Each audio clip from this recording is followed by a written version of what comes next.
Hi there. I hope you're doing well. My name is Emily Thoroski, and I am a Master of Environment student at the University of Manitoba.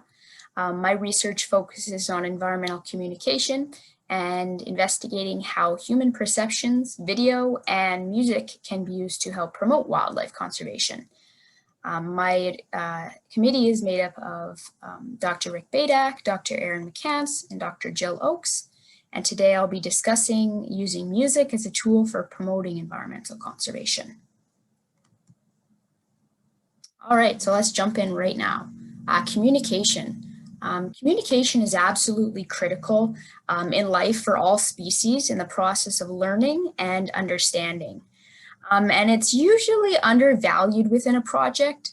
So it's very important to understand that the words that you use and the methods that you use to carry out your project will determine your project's overall success. So understanding human communication and the methods that we use to communicate will help us strategically move forward in conserving the planet. So what's the problem? Well, the human population is increasing at a quick rate. By 2050, we're supposed to reach 9.7 billion people. Worldwide, we're having populations of wildlife decline. The Living Planet report of 2020 stated that between the years of 1970 and 2016, we had a 68% decline in overall vertebrate populations. So this is birds, amphibians, reptiles, fish, and mammals. So that's huge.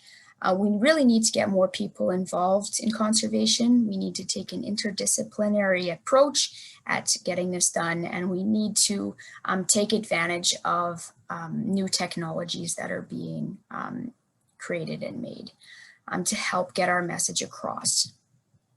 So tools for communicating a message, we have storytelling, which is a really, really cool method. It's used to creatively tell a story and send a message.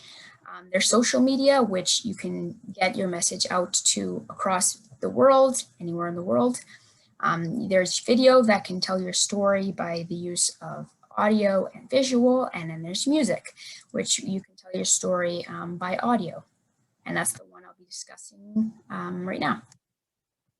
All right, so there is music is a universal language.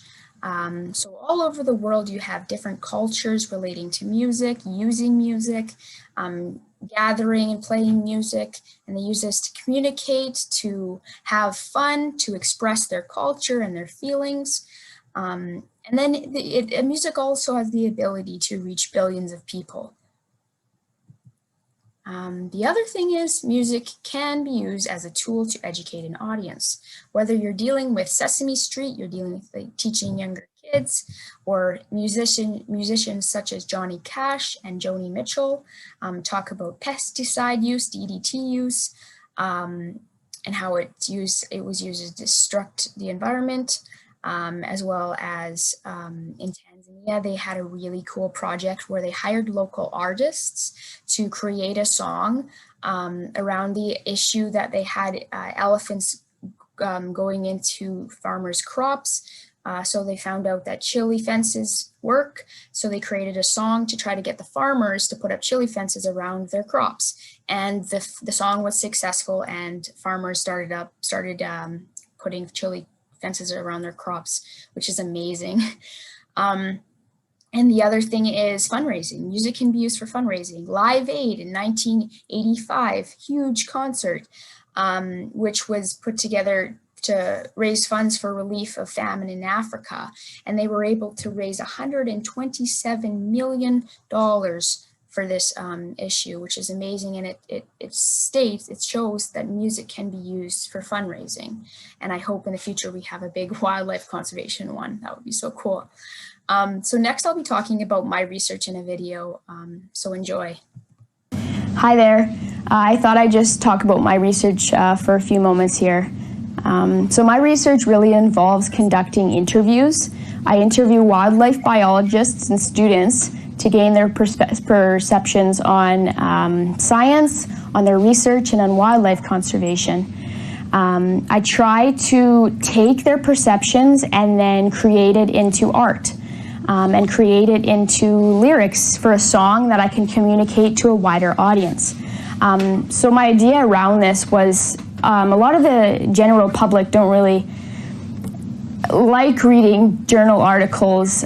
So if we could create many methods to get more people involved in conservation, I think that's our next step, really to get more people involved to try to tackle a lot of these environmental issues.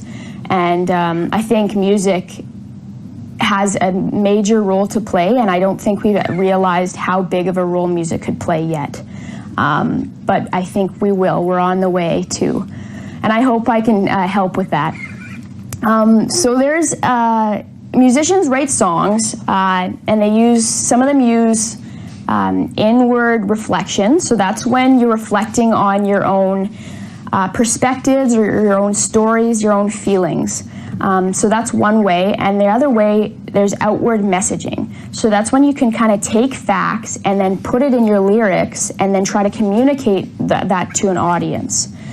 So that's kind of more of where my research lies, and it's very exciting. It's a very cool way to get facts, environmental facts, to an audience where they can enjoy learning and hearing the music. So I wrote a song in 2019 called We Decide, and I just want to show you an example of how I put a fact about the environment in a song. So here we go.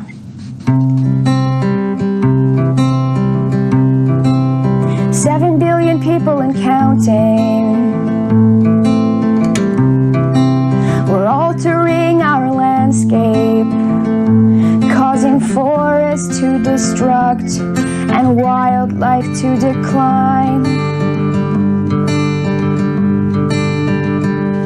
So that's a method that I take is outward messaging. I put facts from my interviews, from other people's perceptions into the song to communicate. And it's a lot of fun. It's very cool. The other song that I have written is Manitoba, Everything I Need. I wrote for a project I was involved with in 2020. So for this one, I want you to close your eyes and kind of imagine how you interpret these lyrics. Because the cool thing about music is that people interpret it in their own ways.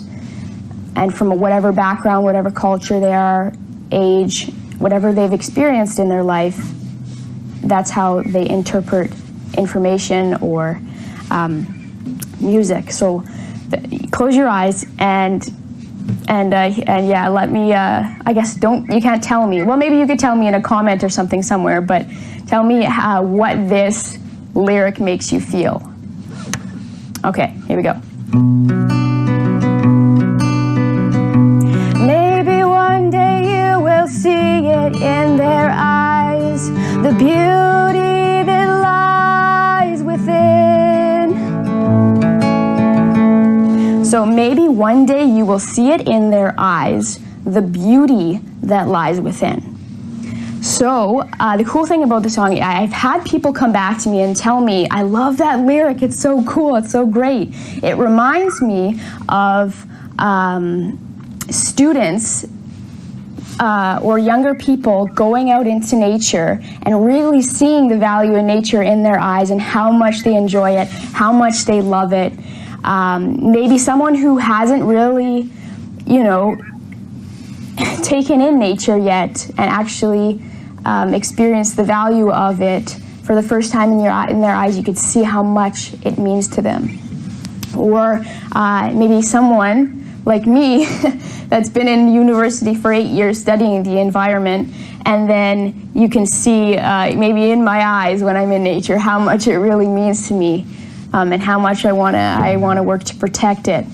So the cool thing about music is you can take it in so many different perspectives, and it comes back to you, and you can act on it or get inspired to act. So for my lyric, I was actually coming from the perspective when I was writing that lyric of Aldo Leopold, who is a well-known conservationist and scientist throughout the world. He's known as the father of conservation. So he wrote the Sand County Almanac. And I remember in the book, he writes when he was a young boy, he shot a wolf, and when he got up closer to the wolf, he looked in the wolf's eyes and he saw a fiery glow. And this really impacted him as a person on how he now understands how the wolf interacts with other wolves, the wolves interact with the mountain and within the ecosystem. So something so small can impact people in different ways. And that's kind of why I love music, because someone could be writing a song about something, but you can interpret it in so many different ways. And so I think that has value in getting more people involved in conservation. So my next step is really to find out, create some surveys and find out how people feel about music and feel about video, and if it helps them learn and get involved in conservation. I also, I created the title for myself, the environmental musician. So I hope to create more songs and get more people involved in conservation. But thank you so much for listening to my presentation. If you have questions or comments, or you want to collaborate, please let me know, or ideas on how I can move forward. Thank you so much. I hope you're doing well. I know this has been a hard time during this pandemic, and nature has really showed us how much it means to us, especially getting out in nature and getting out of the house and trying to have fun in nature. So I hope you continue to do so, and thank you so much for listening. All right. So yes, thank you so much for listening. The end is only the beginning. I have a Q&A session happening on Thursday, March 25th. I hope you come and ask me some questions. I'd love to meet you. I have some contact information down there for you, as well as I have a survey coming in the next couple months, so stay tuned for that. And I'd like to thank the Alberta chapter for having me today, and thank you so much. I'm really excited to attend the conference. Take care. Bye.